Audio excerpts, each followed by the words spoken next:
Hi there, it's Steve Donahoe, and today I'm going to be going over one of my blog posts that I did on the 19th of November 2024 called Stress Testing Varroa Treatment Regimes. Just by way of introduction, if this is the first time you've heard me, I'm a smallish bee farmer. I've got a small bee farming business in Cheshire in the UK. We are honey producers, which we sell locally, and we also raise queens and make nucleus colonies, and sell them mainly to beginner beekeepers. And I have my son Alex working for me, and he's known in our family as the mole, and I'm known as the walrus. And the company that we run is called Walrus Apiaries, and I also run a blog, which this podcast is referring to, called The Walrus and the Honeybee.com. So, on with this stress testing Varroa treatments.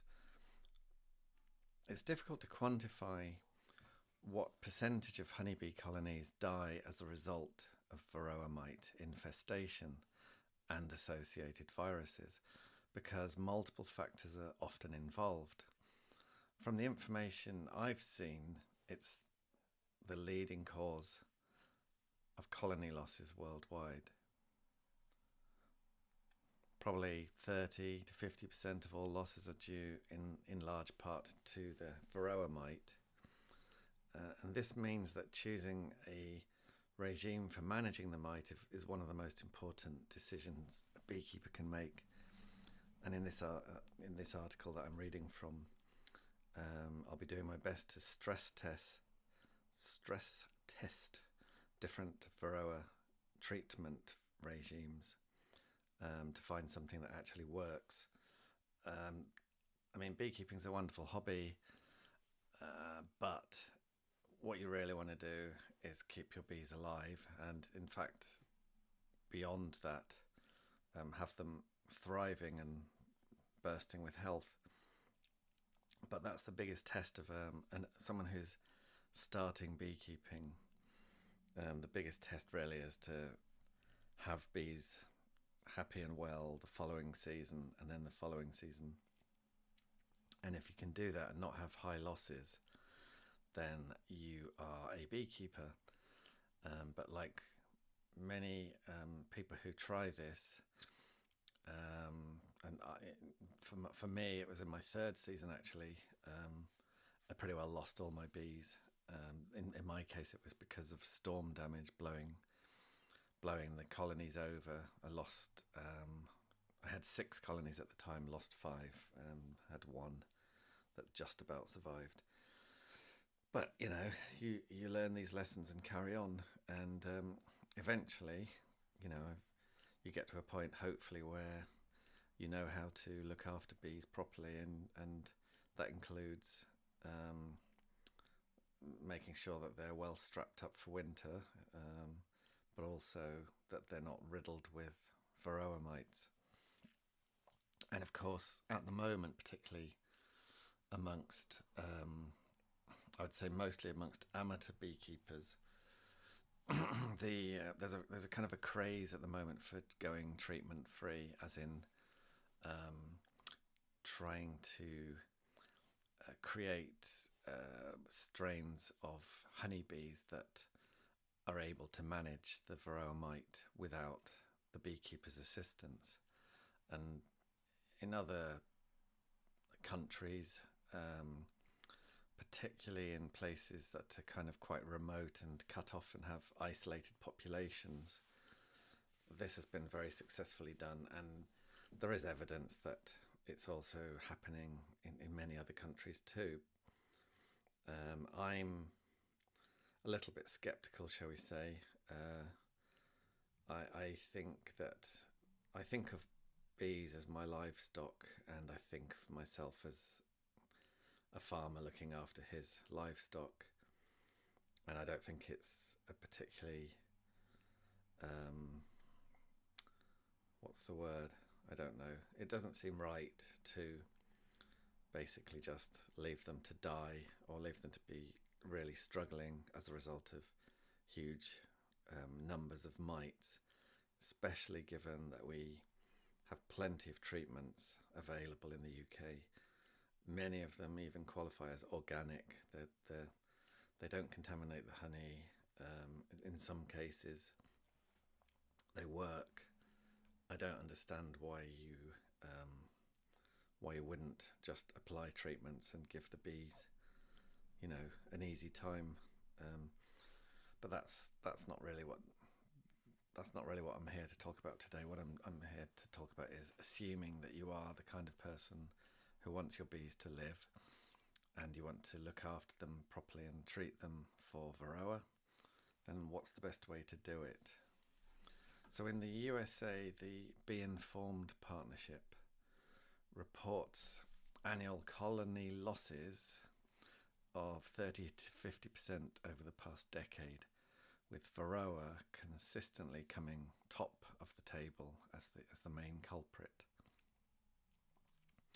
There's a study by Rosenkrantz in 2010 which highlights that unmanaged Varroa infestations can cause complete colony collapse within 1 to 3 years. And this is fairly well established. People who do the so-called live and let die way of trying to breed resistance into Varroa, into honeybees, they basically just have a lot of colonies and don't treat them, and hopefully some survive and breed off those ones. Typically the ones that die, and that's generally kind of 90% of them at least, they typically die within 1 to 3 years. And multiple studies have shown the strong link between high Varroa loads in the autumn and colony losses over the winter, which isn't really surprising given that deformed wing virus shortens the lives of bees, and the Varroa mite is a vector for that virus, and it's actually a vector for the more virulent of the various forms of deformed wing virus.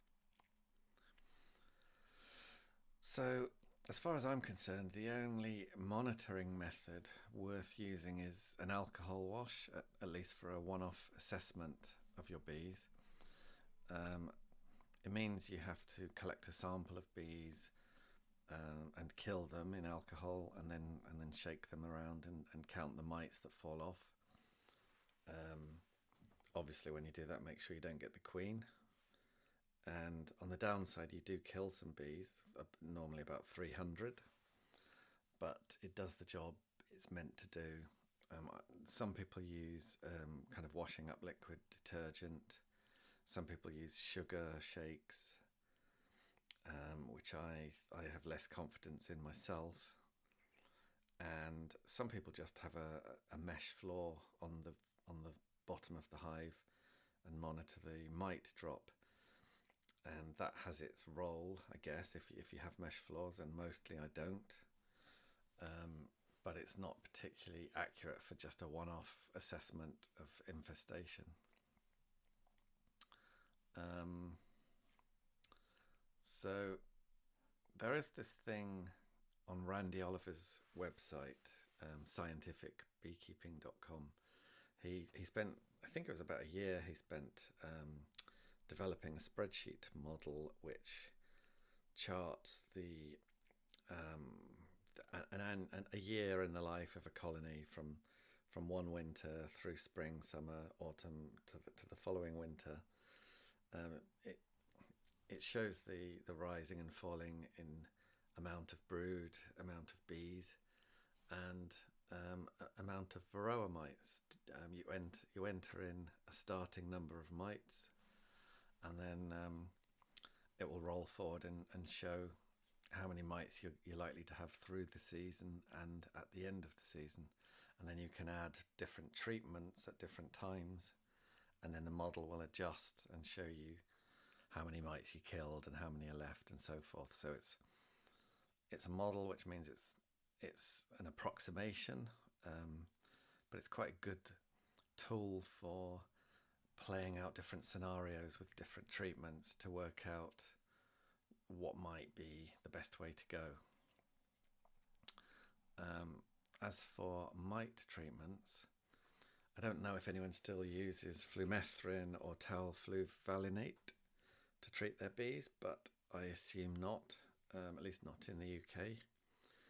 Those chemicals hang about in beeswax, which can lead to resistance to the treatment by the mites, and just as disturbingly, the residual chemicals that hang around in the wax affect the fertility of queens and drones, according to some studies. So we don't really want that. Regarding amitraz, which is the active compound in several products, apivar, the strips that you hang between frames, that's the only synthetic miticide that I use. There have been reported cases of resistance, but I think that mostly happens when people only use that one treatment and don't rotate, and also some people aren't very vigilant with removing the strips at the end of the treatment, and when you do that, the mites are exposed to a lower and lower dose and they can develop resistance there. I mean, one day there will be widespread resistance because this tends to happen with these synthetic miticides, and I think the reason for that is in the case of amitraz, I think it targets one particular weakness, or it affects. I don't know if it's in the DNA of the mite, but it's just got one mode of action.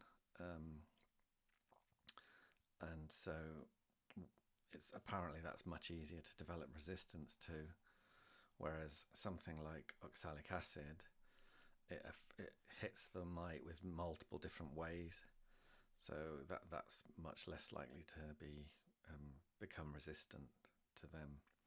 Anyway, organic acids that I use are oxalic acid and formic acid. Both are effective, don't really hang around in the wax, and as I said, the mites are unlikely to become resistant, and they also both qualify as being called organic. There's also the essential oil Thymol, which I've seen also in alcohol-free mouthwash. Actually, it's an antibacterial based on thyme. That's another treatment that we use that it can get in the wax and hang about, and it can also put the queens off laying for a week or two, but it works. You need to follow the instructions and keep it going for about, I think it's 6 weeks mostly, these treatments. One batch for 3 weeks and then another batch for another 3 weeks, and at the end of that time you've pretty well zapped most of the mites. So I'm very pro the organic acids personally.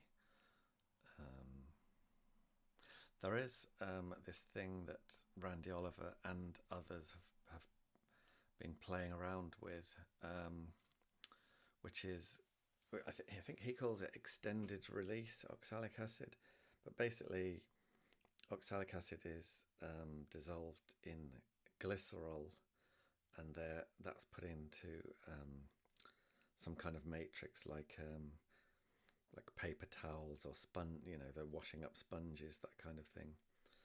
And when that goes in the hive, that stays there for a very long time, and what it tends to do, the evidence suggests, is that it'll hold the mite population at a low level. So if you start with a low level of mites and you have this treatment in the hive, it tends to keep the mites low throughout the summer, which is exactly what we want. But if you started off with a high load of mites and you used this treatment, it probably wouldn't work, or wouldn't work very well. Anyway, that's not authorised for use here in the UK, but perhaps one day. I think things like dusting with icing sugar is a bit of a waste of time. You might knock off some of the mites, but it's not going to make much difference. So in my case, it's amitraz, formic acid, oxalic acid, and thymol. They're my kind of weapons against the Varroa mite. There are mechanical methods, given that Varroa mites preferentially seek drone brood in which to reproduce. It makes sense that the removal of sealed drone brood has an effect on reducing mites. However, I like drones, and so do my bees, and I especially like the drones produced by colonies that have all the traits that I look for in bees, such as low swarming and high honey production. So I'm more of a kind of person that's likely to have drone comb in the colony, and I'm quite happy for them to make drones, and I don't really want to kill the drones unless they're a horrible colony. So I'm not a big fan of drone comb removal, but I'm sure it works to some extent. And in parts of Europe, beekeepers temporarily cage their queens. So they have a cage that's attached to a frame, and they pop the queen into that cage so it stays in the hive, but it can't lay. So because the queen's in the hive, they won't make queen cells, and because she can't lay, the brood will emerge over the next 3 weeks, and they'll become a broodless colony.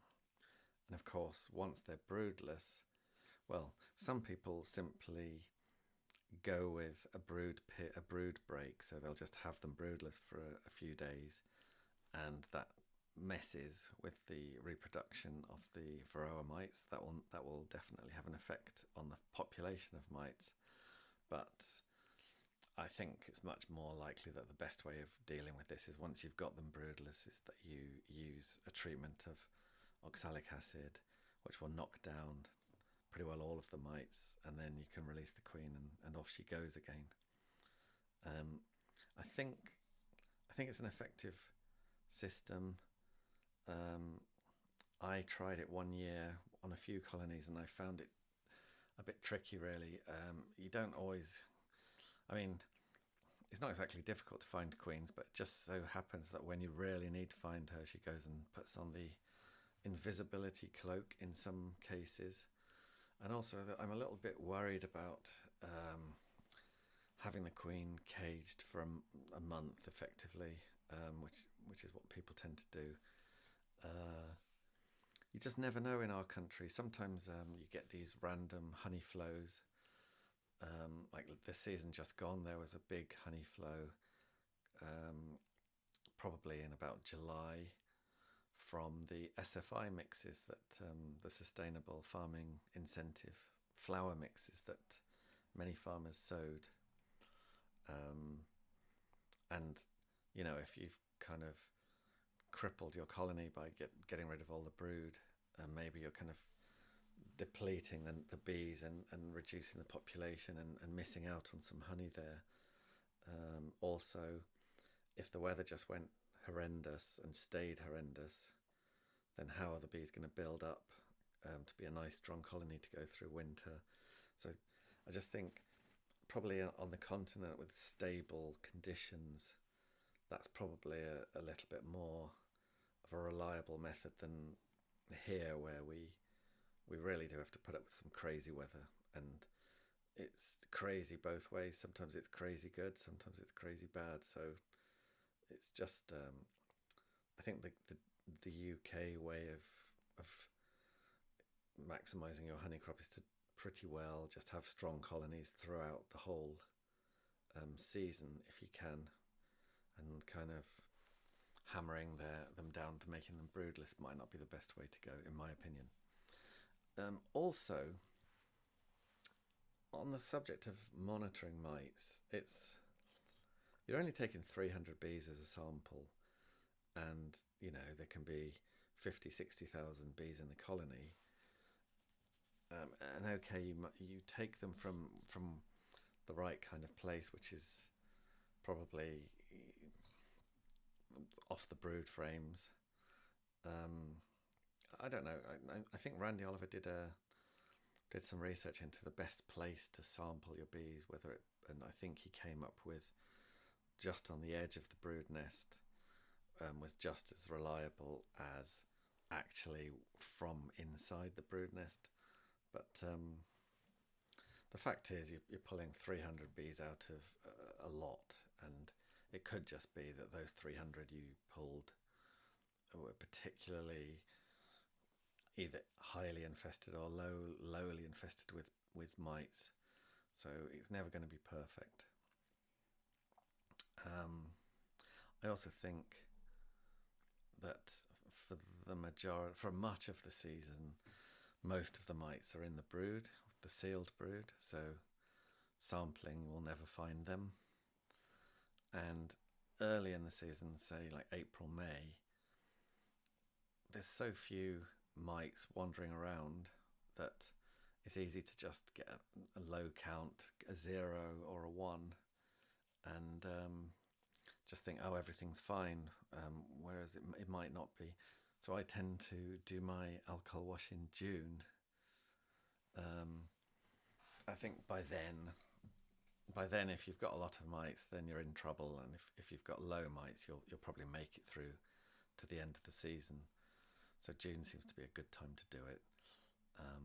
And of course, the only real fail-safe way to do that is to sample bees from all of your hives, like do an alcohol wash on every single colony, which is a lot of work. I have done it in the past, but it's a lot of work. But the thing that you get from that is an understanding of how variable the mite counts are even within the colonies within one apiary. So you can have loads and loads of low counts of kind of like 2 or 3 mites, and then 1 or 2 colonies with 10 or 12 or 16 or something. And it's kind of hard to understand why that might be, but those ones with the 10, 12, 16 mites in June in a sample of 300 bees, they're never going to make it really into autumn. And unfortunately, in the UK, there isn't much you can do while the supers are on. So it's unfortunate. You used to be able to put formic acid on in the form of this product called Max, MAQS, but that's not for sale anymore. And the replacement product, Formic Pro, it's meant to be used with the supers off. So that's not particularly helpful. And in fact, the one thing that would be really helpful would be to use those extended release oxalic acid pads that aren't allowed. But if they were to go on early in kind of May time and kept on into June and July, that would probably keep the mites down. Anyway, so I decided to try different scenarios for the number of treatments per year that would tend to work. So in one of my kind of like tests using Randy Oliver's model, I thought, well, let's have a look at one treatment per year. And some people try and do this, and well, the model says it's not great. So if you were to start on the 1st of January in a new year, so you're in the middle of the winter, if you were to start with a very, very low number of mites, even as low as 32 mites in the whole colony, which is only 1 mite per 500 bees, which is low, and you were just to let that run until after you've got your supers off in, say, August. And so towards the end of August, you treat them once with something like amitraz or Thymol or formic pro, assuming a 90% knockdown of the mites, which is probably not unreasonable. You would end the year with, according to the model, 687 mites. So you start the year with 32, you end with 687, and the number of mites that you have through the year is not scarily high. I think it peaks around about 3,000 just before you treat. But basically the colony lives, and so you think, hey, this is the life. I only need to do one treatment a season. But of course, this colony now has 687 mites going into the following winter, and then if you were to put that in the model as the starting number, they're going to be dead, by the summer. There's no way they're going to go through another season if you're starting off with 687 mites in the colony. So they don't die in the first year, they die in the second year, but that's hardly what we want. So the other thing to note on that example is that 32 mites, which is about 1 in 500 bees, 1 mite per 500 bees, is a bit optimistic. So the majority of my testing, I've doubled it. So I've said 64 mites is what we had at the beginning of the year. So that's 1 mite per 250 bees. Seems reasonable to me. And the things that I'm looking at when I'm running this model, the starting number of mites, the peak number of mites during the season, because once it gets to a certain level, the viruses start to really ramp up, and even if you then kill the mites, the virus levels are still very high, and so you've still got a sick colony. So that the way to deal with Varroa is to not let it get high. That's the critical thing, really. Once it gets super high, even if you kill the mites, you've still got a problem on your hands.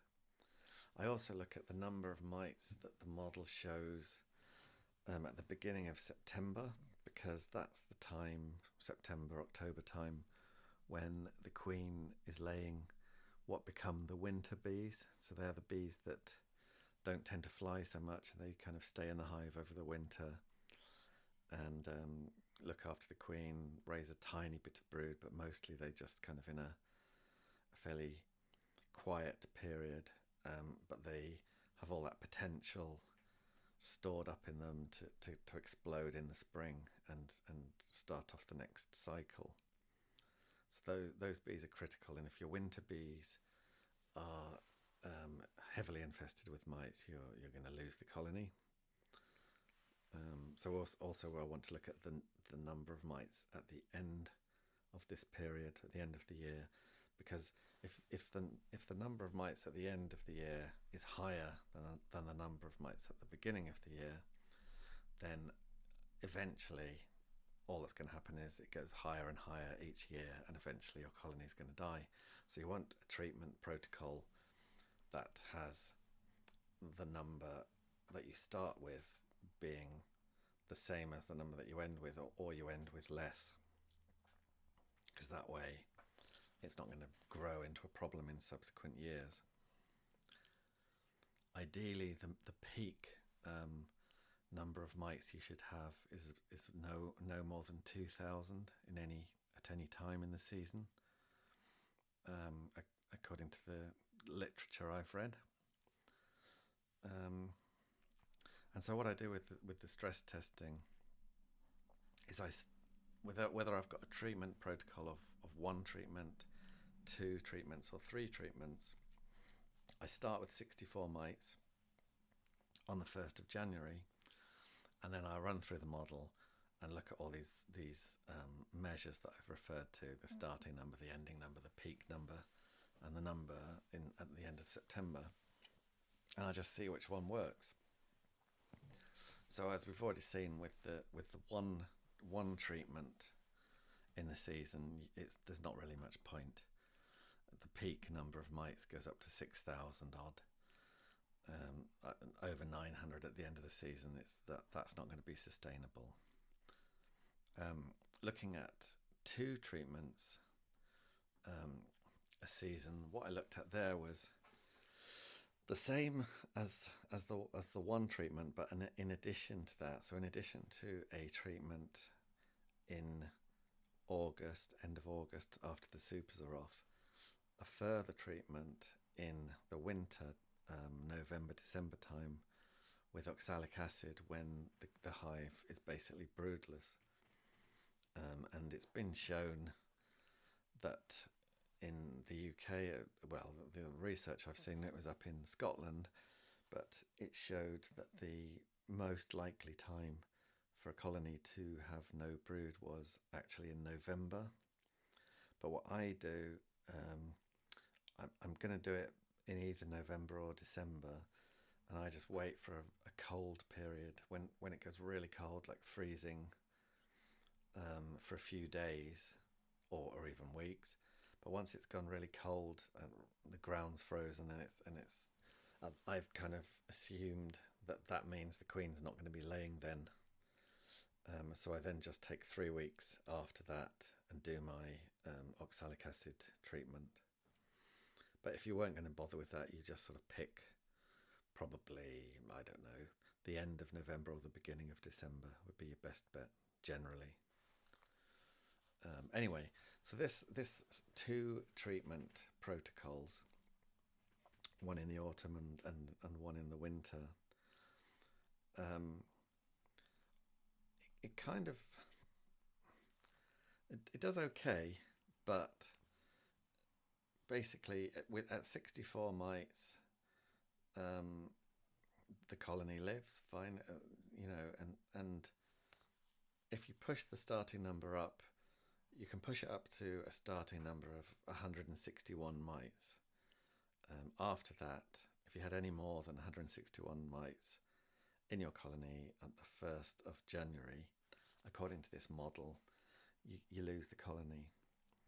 So that's, it's possible that method will work for some colonies and not almost certainly not all.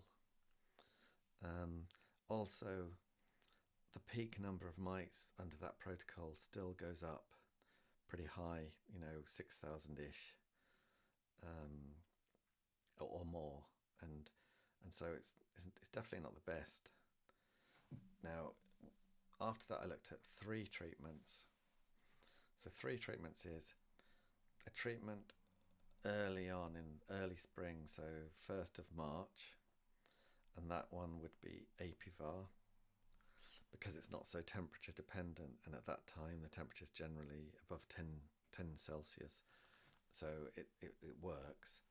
And also at that time you haven't got supers on the colony, so you can sneak in a quick amitraz treatment early, like 1st of March to the middle of April, and then pull the strips out, whack the supers on, and off you go. Then do your autumn treatment with the Thymol or the formic pro or whatever, and then also do the winter treatment with the oxalic acid. So you're hitting them in the spring, in the autumn, and the winter, and using that protocol with the model, the numbers are really encouraging. So if you started off with 64 mites, you'd only end with 39, so it's actually getting better. And even the peak number of mites was only about 600 or 700. And then if you could push it right up to, even if you had 200 mites at the start, they still are absolutely fine. The still peak is less than 2,000, and you've only got 74 at the end. So again, if you start with 200 and at the end of the season you've got 74 mites, it's on a downward trajectory, not an upward. Even if you pushed it to 400 mites at the start, you're still going to end with 100. And okay, the peak number of mites in the season goes up to about just under 4,000, which isn't great, but that colony is going to be fine. So even with a really high number of mites at the start, as high as 400, this 3 treatments in a season, the spring, the autumn and the winter, is super effective. If I pushed the model until the colony died, and that meant starting off with over just under 1,300 mites at the start, which is, they'd be kind of, well, I can't imagine what that would look like. It would, I don't think, it's just a lot. So that's very simply, even just using the model, clearly the difference between 3 treatments in a season and 2 is massive. 3 treatments in a season, and you're not going to have a problem with Varroa mites unless there's some resistance developing to something. And no one really wants to have to use foreign things in the hive like amitraz or even organic acids, but considering how much damage Varroa mites do, I lean much more strongly into that than to the idea of not treating them and trying to breed some bees that can kind of cope with less treatments. And the reason for that is partly the animal welfare argument, which I think I've already talked about, which is they're my livestock and I feel I need to look after them.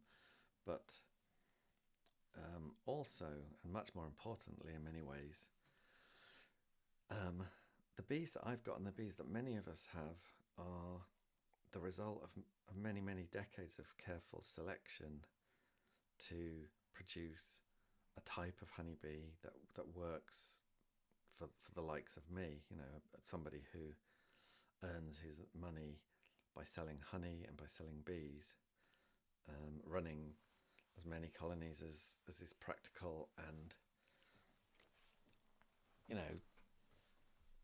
making, in my case, not my living, but certainly making some money from a bee farming operation. And the kind of bees that we have, that they tend to be quite gentle, they tend to be not very swarmy, they tend to not want to sting you or chase you, they tend to be calm on the comb, they make nice big colonies, nice big and strong colonies that make lots of honey. It's exactly what we need. And if I just leave them untreated and let kind of 5 hives live out of 100, and all the only ones that are left are the ones that can cope without mites. I on the one hand I win by having these bees that can survive without mites, but I've also lost 95% of my bees, and I've lost all of those genetics. Maybe those genetics weren't the best for Varroa mite resistance, but they were really good for honey production, not swarming, not stinging, and so on. And I don't think it's worth it. I don't think that you gain enough by letting all of those genetics go to waste just to gain a Varroa resistant bee. I don't think the balance is in favour of that argument. I think the balance is much more strongly in favour of use a proper Varroa treatment protocol and keep those genetics that give us gentle, non-swarmy, highly productive bees. But I would say that because I'm more of a bee farmer than an amateur. And the thing is, there are a lot of bee farmers, maybe 500 or 600 or so in the UK, and they probably have about a third of the honeybees in the whole country. and they're mostly going to be thinking the way I think, not the treatment-free way. So given the number of bees that are going to be still in the country, still being treated for Varroa, the only real way you can have a successful breeding program for treatment-free is to find a place where there's no bee farmers anywhere near you. Good luck with that. I mean, there will be places, but it's going to be fairly remote. So, as I've said, for me, the three treatment regime is the winner. Excuse me. The only downside with doing this, of course, is that it now makes it kind of pointless to take an alcohol wash in June. So what I used to do was the 2 treatments a year, the autumn and the winter, and then I would take my alcohol wash in June, and if I had colonies with high mites, I could treat them there and then with formic, but I'm not allowed to do that anymore. So and at that time I would if I had a nice queen, and she was also managing to have bees that kept the Varroa count low, that would be a prime candidate as a breeder queen, because I'm definitely, if I can, I'd much rather have queens that have bees that don't need to be treated, but I just don't want to sacrifice all the other traits to get that. But of course, if I'm treating them with amitraz in March, there won't be any Varroa, particularly in June, so it's pointless really. I won't be able to spot any that can cope without treatment. So I think that's a shame, but that's just the practicalities of having to keep bees healthy and alive and thriving. It's just the way it has to be at the moment. I also did the same kind of stress testing with a brood break. So the idea is that around about July time, you cage the queen, allow the brood to disappear, and see what happens then. And you can do that with a 1 treatment a year, 2 or 3 as before, but those numbers didn't. It still worked out that 3 treatments a year was what was most effective, and that 2 treatments a year wasn't really quite good enough. Maybe in some cases, but generally speaking, even though the brood break improves your number of Varroa mites, i.e. more Varroa mites die, or less are born, it's just not good enough according to the model. So but I don't think that if I was in a country where I thought doing the brood break was a good idea, and I could trust the weather, and I knew the honey flows and all the rest of it, I wouldn't discourage people from trying that. And it might work for some people. In fact, it almost certainly does work for some people. It's just I having looked at the numbers in the model, I'm not confident that what you gain by the brood break is worth it.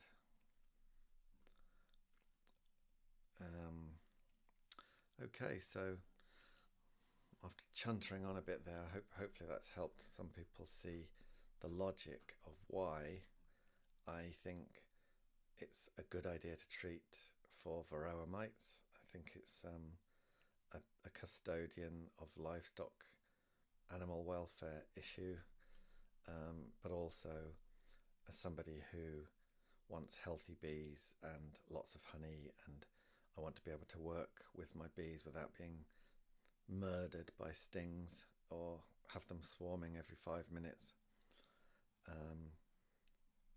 I'm, definitely in favour of treating, and having looked at the numbers, and it's clear that the way things are set up in the UK at the moment, the best protocol, as I see it, is 3 treatments a year, going with early spring, autumn, and winter. And personally, I think the early one should be the amitraz because it works in low temperatures, and I don't like the idea of